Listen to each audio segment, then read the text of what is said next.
കാനഡയ്ക്കും മെക്സിക്കോയ്ക്കുമെതിരെ ചുമത്തിയ താരിഫുകൾ ഒഴിവാക്കാനാവില്ലെന്ന് US president Donald Trump. താരിഫുകൾ ചൊവ്വാഴ്ച പ്രാബല്യത്തിൽ വരുന്ന സാഹചര്യത്തിൽ ഇതൊഴിവാക്കാനുള്ള കരാറിന്റെ സാധ്യതയെക്കുറിച്ച് ചോദിച്ചപ്പോഴായിരുന്നു പ്രതികരണം. നേരത്തെ തീരുമാനിച്ച പോലെ താരിഫുകൾ മാർച്ച് 4-ന് പ്രാബല്യത്തിൽ വരുമെന്നും ട്രംപ് വ്യക്തമാക്കി. കാനഡയിൽ നിന്നും മെക്സിക്കോയിൽ നിന്നുമുള്ള ഇറക്കുമതികൾക്ക് 25% താരിഫുകളും ചൈനയിൽ നിന്നുള്ള സാധനങ്ങൾക്ക് 10% അധിക താരിഫുകളും ഫെബ്രുവരി ആദ്യ ആഴ്ചയാണ് ട്രംപ് പ്രഖ്യാപിച്ചത്. പിന്നീട് കാനഡ, മെക്സിക്കോ രാജ്യങ്ങളിലെ ഇറക്കുമതികൾക്കുള്ള താരിഫുകൾ 30 ദിവസത്തേക്ക് താൽക്കാലികമായി നിർത്തിവെച്ചു. അതിർത്തി സുരക്ഷ മെച്ചപ്പെടുത്തുന്നതിന് ഇരു രാജ്യങ്ങളും പുതിയ പദ്ധതികൾ തയ്യാറാക്കിയെന്നും പറഞ്ഞിരുന്നു. മെക്സിക്കോ, കാനഡ എന്നീ രാജ്യങ്ങളിൽ നിന്ന് വളരെ ഉയർന്ന അളവിലാണ് ലഹരിമരുന്ന് US-ലേക്ക് എത്തുന്നത്.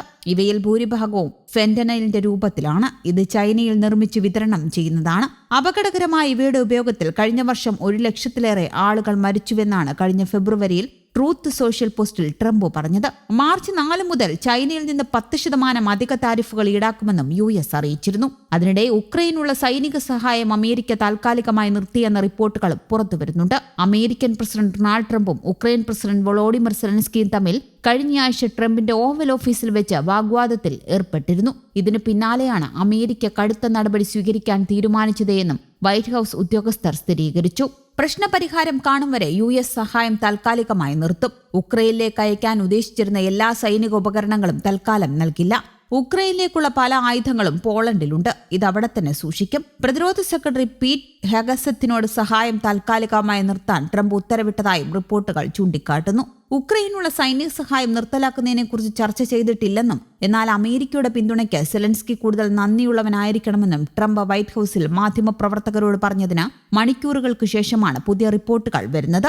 ഉക്രൈൻ റഷ്യ യുദ്ധം 3 വർഷം പിന്നിടുമ്പോൾ അമേരിക്ക ഉക്രൈന് കോടിക്കണക്കിന് ഡോളർ സഹായം നൽകിയിട്ടുണ്ട്. യുദ്ധവുമായി ബന്ധപ്പെട്ട ചർച്ചയ്ക്കിടെയാണ് ട്രംപും സെലൻസ്കിയും കഴിഞ്ഞയാഴ്ച പരസ്പരം ഏറ്റുമുട്ടിയത്. വാഗ്വാദത്തിന് പിന്നാലെ ധാതു കരാറിൽ ഒപ്പുവെക്കാതെ സെലൻസ്കി വൈറ്റ് ഹൌസിൽ നിന്ന് ഇറങ്ങിപ്പോയി. ഇരുവരും നടത്താനിരുന്ന സംയുക്ത വാർത്താ സമ്മേളനം റദ്ദാക്കുകയും ചെയ്തു.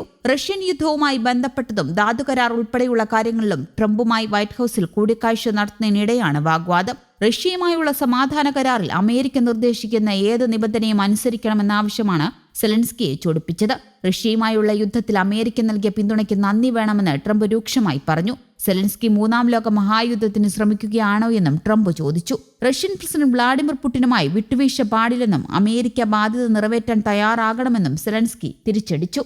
വേണ്ടി വന്നാൽ ഉക്രൈനെ കൈയൊഴിയുമെന്ന് ട്രംപും വൈസ് പ്രസിഡന്റ് വാൻസും മുന്നറിയിപ്പ് നൽകി. തർക്കത്തിന് പിന്നാലെ സെലൻസ്കി വൈറ്റ് ഹൌസിൽ നിന്ന് ഇറങ്ങിപ്പോയി. ട്രംപ് ഏറെ താൽപര്യപ്പെട്ട ഉക്രൈനിലെ ധാതുസമ്പത്ത് കൈമാറാൻ കരാറിൽ ഒപ്പിടാതെയാണ് സെലൻസ്കി മടങ്ങിയത്. ഇതിന് പിന്നാലെ റഷ്യ ഉക്രൈനുമേൽ ആക്രമണം കടുപ്പിക്കുകയും ചെയ്തിരുന്നു.